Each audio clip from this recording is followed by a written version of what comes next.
Well, if you've been watching along since the very beginning, or if you've seen video number 1, when I told you all why I was starting this firewood business and what it was all about, I told you all that I was going to give you some history on what was behind the name Firewood in the Furnace.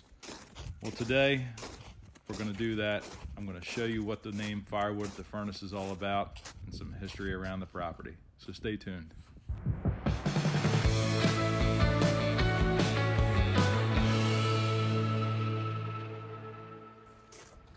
Well, welcome back to the channel, everybody. It's Brad from Firewood at the Furnace. I've got my Aunt Sarah here with me today. This is Sarah Colenda. She is the director of Principio Furnace Foundation. Yes. So she has all the information, well, most of the information of any history that went on here. And she's volunteered her time to come talk to us today. And I'm thankful for that. So she's going to talk to us about the furnace here behind us and a lot of the properties and structures that remain here, and teach us a little bit about why I decided to call this thing Firewood at the Furnace. So take it away, Aunt Sarah. Well, first off, it's my pleasure to be here with Brad. I've known him since forever. I was with his daddy the night and his mother the night he was born, and he is my family, and love the McGurk family dearly. So it's my pleasure to be here today. I will tell you, to the best of my knowledge, the history of Principio Furnace. I can do it in a flash. It was charted by Captain John Smith in the 1600s. It was established by the British ironmasters in around the early 1700s, but it was not founded on site until till about 1720. They were missing iron ore and what they needed to make shovels, guns, plates, wheels, everything over in England, because they were at war with Sweden, and that's where they got the majority of their iron from. So they decided to come over here to the colonies, cross the Great Divide, to manufacture and produce pig iron, which they could get from the banks of the furnace down here along the creek. There was bog iron, and they had oyster shells that they needed, and they had plenty of natural hard timber. So this was a perfect site for the British ironmasters to set up shop. It operated from into the 1920s, the early 1920s, when it was disassembled and taken to Wheeling, West Virginia. This furnace behind us, this old girl, is the one I grew up with, and the one that functioned last, the last functioning furnace. There were 3 furnaces here. They believe that the first one was up the creek, about where Route 40 is running over. It was destroyed by the British in the Revolutionary War. The second furnace, after that one was destroyed, was rebuilt, and it was destroyed in the War of 1812. That one led to this one being built. I guess they moved it further down here to get closer to the water and the ships. There was a place where the old ships could come in and take the pig iron out. So am I correct that the reason that they were destroying the furnaces was because that they were manufacturing a lot of the cannons and munitions for the war? Yes. Okay. Yeah, we made great cannons. We didn't know how to shoot them. So they destroyed us twice. Interesting side note, the Whitaker family purchased Principio Furnace in the early 1800s. And they owned and operated this property through till 1981. But their father, George P. and Joseph Whitaker's father, was in the original Dragoon that destroyed the first furnace in the Revolutionary War. And he left the military.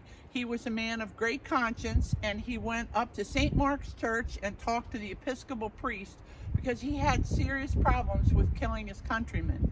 He felt that shooting on the Americans and destroying things were his countrymen, and he left and he went up to Morgantown, Pennsylvania, and worked in the Hopewell furnace, where he was a collier, and he was a weaver. He brought in the wood, and he raised 14 children. And his 2 sons came down here and eventually purchased Principio Furnace, and the furnace was held in his family until 1981. And that's why it's in such great condition, because nothing has happened to it. And the Stewart family purchased it in 1981 from the Whitaker family. And I tell people, they say, how did you come to work here? When they bought Principio, they got me by default. That's right. Whether they wanted me or not. But my father and my grandfather came here in 1920 to work for the Whitaker family, and he operated and managed Principio. Their land holdings were 6,000 acres until 95 went through the middle, Yeah. and took 400 acres of it. But he operated and maintained the property holdings for the Whitaker family until he retired. He worked for them for over 50 years. But if you look at the furnace, this furnace is really unique because it had a hot air return system that's around here. Brad, can you get around here that we can see this? This is a blast furnace. So what they did is they were able to capture the heat and take it into the hot air exchange. And the heat, this is where they put the charcoal and all, and run it into the furnace to melt it down, and they made pig iron. And the reason they called it pig iron is they poured it out into a trough. And when they poured it out, it was in bars about yay long. And they lined it up, and they said it looked like little pigs laying up by their mama. And that's how pigs lay out. So it was pig iron, and they would take the pig iron and take it up into the forge, and that's where they would melt it down and hammer it and make stoves and whatever they needed for those days. But this is all original. It's we just had some trees taken off the top of it to try to keep it from falling down. And unfortunately, it is not open to the public, but I do take tours and give people tours from time to time that are interested in the furnace. But it's quite an amazing operation. A lot of the people that watch this channel are interested in obviously firewood and milling lumber and things like that. And one of the attractions to this property when they started all this was the amount of hardwoods on the property, right? Yeah, because they it's use that all to make virgin. charcoal. Yeah. Is that correct? It was all virgin hardwood. So, And stripped. There, if you looked around here, now if you can look, the big sycamore trees, they planted sycamore trees in industrial sites because they're the only trees that can clean the air and maintain the pollution. so to absorb the soot from the furnace. they could, and they thrive. They thrive for whatever reason. Sycamore trees, people don't like them. They say they're dirty. I love them. I think they're majestic and beautiful. But the sycamore trees were the only trees. I have pictures of the furnace that, for as far as you could see, it was stripped because they cut it down. And what they did originally, when they made charcoal, it was very dangerous because if any of you have ever made and you're in the firewood business, bud, so you know when you make a campfire, you teepee it. You put it up in a teepee. And what they would do is they would take the timbers and they put it up, and then they would cover it with dirt, and they would let it smolder under there. But it was dangerous because it would collapse, and then they had to go out. So they built a charcoal building, and it's up there. Unfortunately, the roof has fallen down, but I'll show you pictures of it, or we can go up and look at it. And it was a domed building, and around the sides of it, they had places where the bricks would come out. It was all brick, and that's how they could adjust the burn. Had a big steel door. And one time my father was doing a tour through here, and one of the ladies said, "Now, Mr. Warrington, what are those holes in that building for?" And he goes, "Oh, that's where they stuck the guns out when they were shooting." Right. I remember that story when I was a kid. Yep. He had to tease them. But yeah, that was how they adjusted the burn. And they would bring the charcoal, and if you notice, we're down in a hole. Yep. And the charcoal building was up there, and then they had the charcoal shed, so gravity works. They brought it out of the charcoal building, out of the charcoal where they made it, and put it in the charcoal building, and then they had a bridge that bridged across the top of this. So let's talk about we'll walk around to the other side of the furnace here and talk about how it was fed and why they put it here next to the creek. Okay. Now you need to get a close-up shot of this because this is pretty unique. This is the turbines down here, and what they did here, if you look up there, that's a paddle wheel, what's left of it. And you see the board that's hanging there on the side, and the big, what do you call it? What's that thing? Oh, the gear? Yeah, thank you. Easy for you to say. Yeah, the big gear. Now that pipe, the water would come out of the raceway, and it would come through and hit those paddles that were on their side like this. The paddles were like this on their side. Mostly we think of a water wheel being this way. This was like this, and the paddles went this way. Turned the gear, which helped the turbines, which helped feed the furnace. And the water would come out of the raceway, and there's some big screws up there that they use to adjust the flow of the water coming in and out of the raceway, which was pretty unique. Well, this is the beautiful Principio Creek. We spent a lot of happy hours in here as a child playing in here. It's great. The herring run up here in the fall, in the spring. They'll be running sometime in March. But this is a class 2 stream. They have all streams have classifications. One is pristine. That's what you find up in Alaska and way up in the mountains. This is a class 2 stream, which we're very proud of, because you can look, this water is absolutely crystal clear. And it is maintained and looked after, and we baby this creek. We don't want anything happening to this water. But this is where, and it bends down and feeds into Furnace Bay. And Furnace Bay is where the ships used to come in, and they would come over here to the wharf field. And that's where they would tie up, and they have Pig Point that's further down here, and they would take the pig iron down there and load it up to transport it back to England or wherever it was going. Principio Furnace was the leading producer of pig iron in the United States. And there were numerous furnaces up and down the east coast of the United States. Principio was seized by the government during the Civil War so that they could not produce cannonballs or anything, because Maryland was a southern state. Unlike Uncle Alan likes to admit to, it's the first southern state. Being from North Carolina, he thinks he's number one. But it was a southern state, and it was a border state, so there was a lot of things going on here. But this is a beautiful, pristine creek, and I've spent a lot of happy hours on this creek. This, what would appear to be a ditch, is what is known as a raceway. The water, there's a dam. We'll have to get over there and take a picture of it, Brad, so they can see.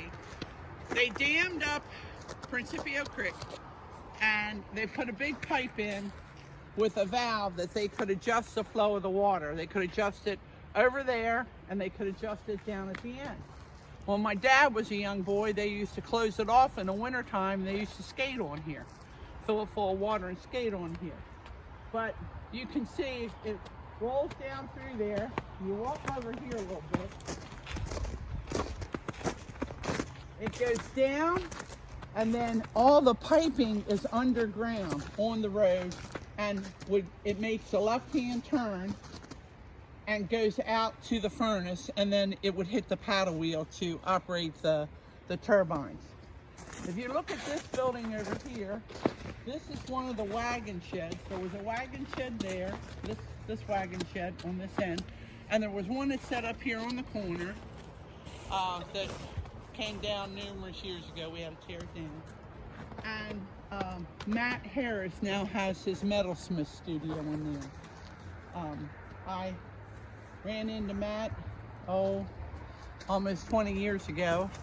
We were looking at what we were going to do with Principio Furnace, and I went over to the Havre de Grace Art Festival.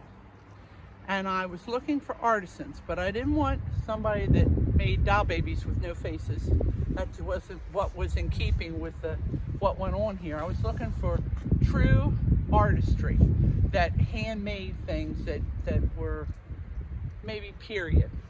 And I came around the corner, and I'll never forget, Matt had his little shop set up right under the big oak tree there by the marina. And I said, I need you in Principio Furnace. And Matt said, he was a young teenager. He said, well, I have a shop in my mom's and dad's house. And he said, I'm not ready to do that yet. And I handed him my card. And I said, well, when you're ready, here's my card. I said, because you belong in Principio Furnace. About 5-6 years went past. And I was up at the mansion in my office. We were restoring the mansion. And the phone rang. And it was Matt. He said, Mrs. Colenda? I said, Matthew, I've been waiting for this telephone call. And he came down here, and the stewards gave him the building to use to put his building in, to put his business in. And he made some of the most beautiful work that you've ever laid your eyes on. And as I tell people, he can make a rose out of a piece of steel, and the only thing it's missing is the scent. This is what's left of the Beehive Kiln. Remember I told you down below, see these holes? This is where they put the bricks.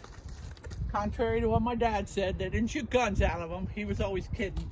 This is where they put the bricks, and a brick fits perfect in there, and they pull it out and they adjust the burn. They stack the wood in here, and this is how they made charcoal. Then, because gravity works, they would take the charcoal out of here, and they would roll it down the hill. See, that foundation there was a great big domed building, which was called the charcoal shed. Now, one of the reasons we don't have this open to the public, it's an old industrial site, and it has health hazards. Major health hazards. You fall in one of these holes around here, I may not find you to the spring thaw. This is an old weigh scale, because they used to weigh everything when it come out. There was one that sat directly across from it. They had two weigh scales, a large one and a small one. But that's an old weigh scale.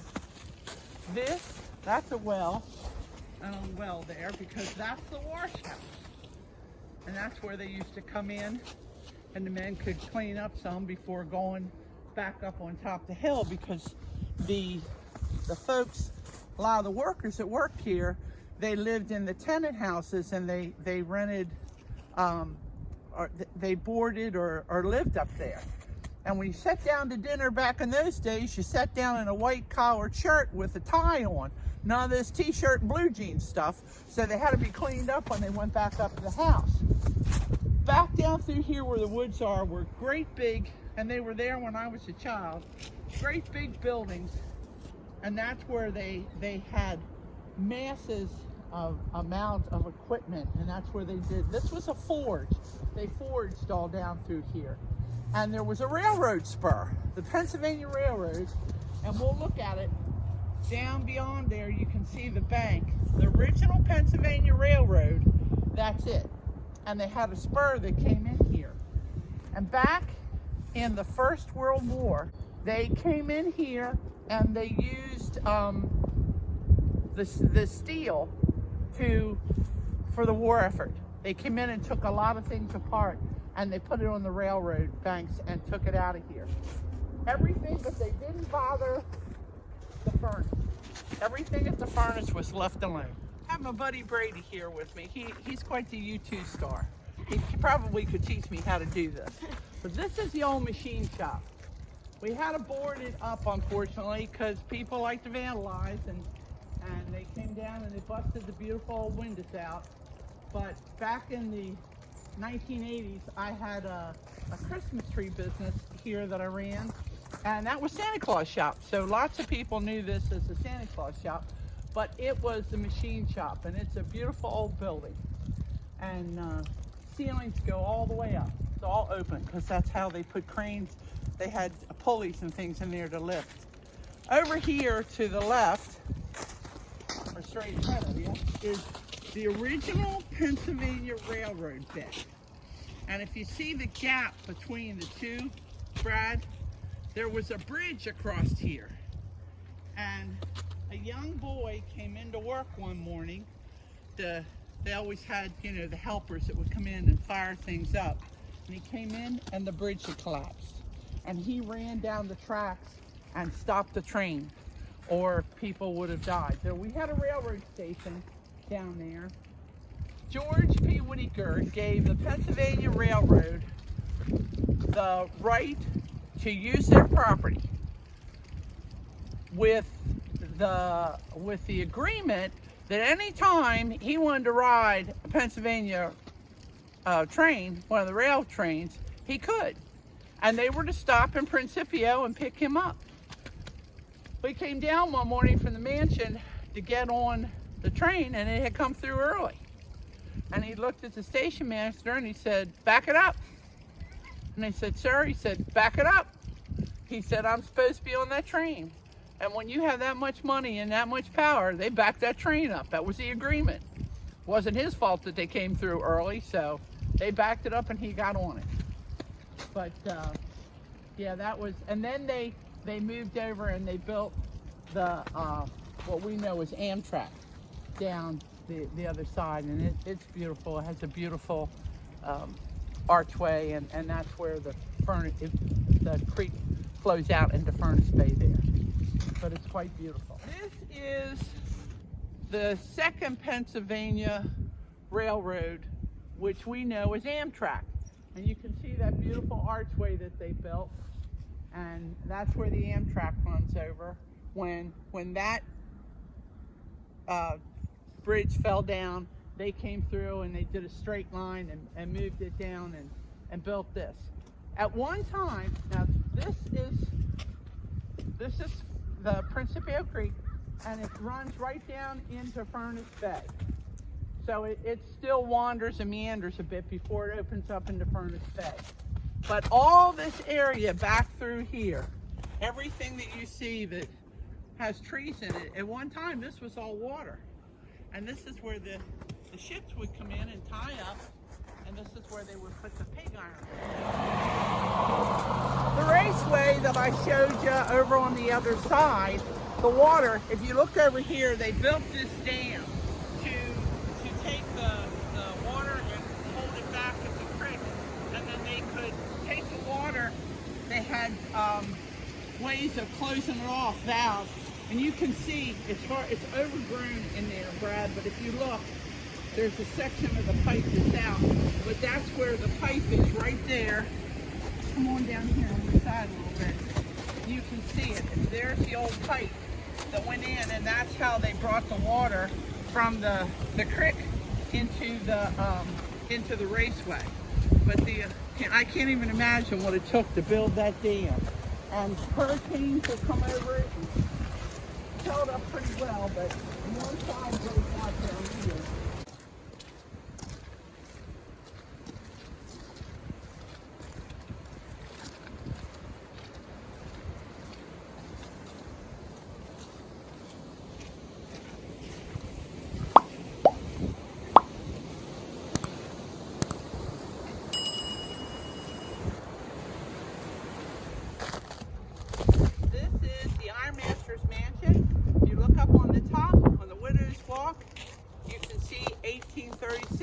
That's when it was built.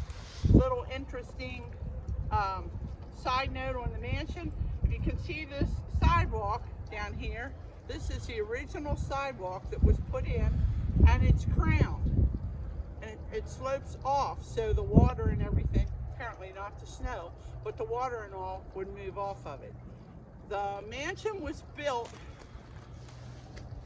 as a four-square.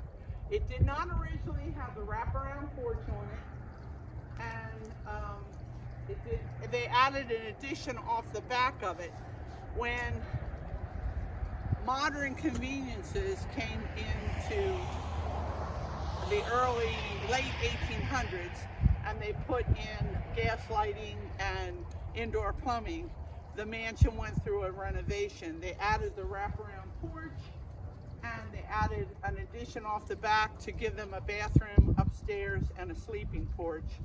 And they were the major changes that happened then. Then back in 1950, my mother and father and I moved into the mansion house. We lived in a cottage down by the office, and it went through yet more renovations. It was made into, the second floor was made into an apartment, and some changes happened upstairs and downstairs. Nothing major. And then back in 1981, we put everything back as it was, pretty much. There were things we couldn't change. They had changed the staircase when they made the renovations, the original renovations from the Foursquare, and the staircase was moved to the side. I would love to take you inside to show you the mansion, but we are in the process of having the entire inside of the mansion painted. It's a little bit disarray, so that will be for another day, Brad. I'll take you through.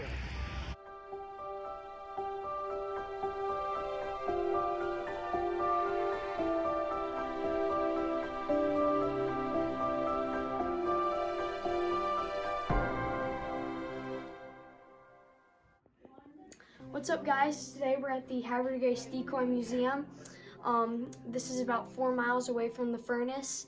It was built at the furnace, and we found out there was a cannon here, so we came here. Very cool. Deck cannon, 1810 to 1812, from the Principio Iron Furnace, Principio Furnace, Cecil County, Maryland. The blast furnace was built in 1785 by Cole Samuel Hughes that produced cannons used during the War of 1812.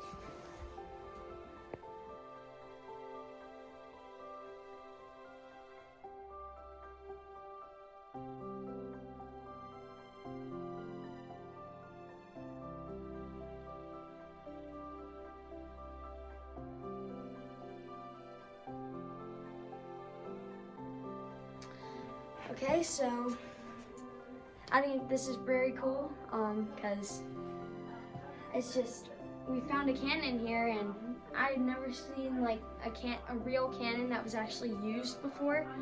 So it's really cool being able to see one here. All right, everybody, so that wraps up today's video, and I want to give a very special thank you again to my Aunt Sarah for taking the time out of her day to come out and go over all this amazing history with us. This is right here in our backyard. This is where I grew up. Actually, my very first job that I ever worked was down here on this property at the Christmas tree farm. Go in and give a close-up shot of that hat, Brady. Walk up there. That's the hat that I wore when I worked at the Christmas tree farm, Principio Christmas tree farm. And Brady's sporting that hat today. So thank you again, everybody. Please like and subscribe. Tell all your friends. And I'm thankful you got to meet my Aunt Sarah today. So have a great week, everybody, and we'll see you on the next one. Bye-bye.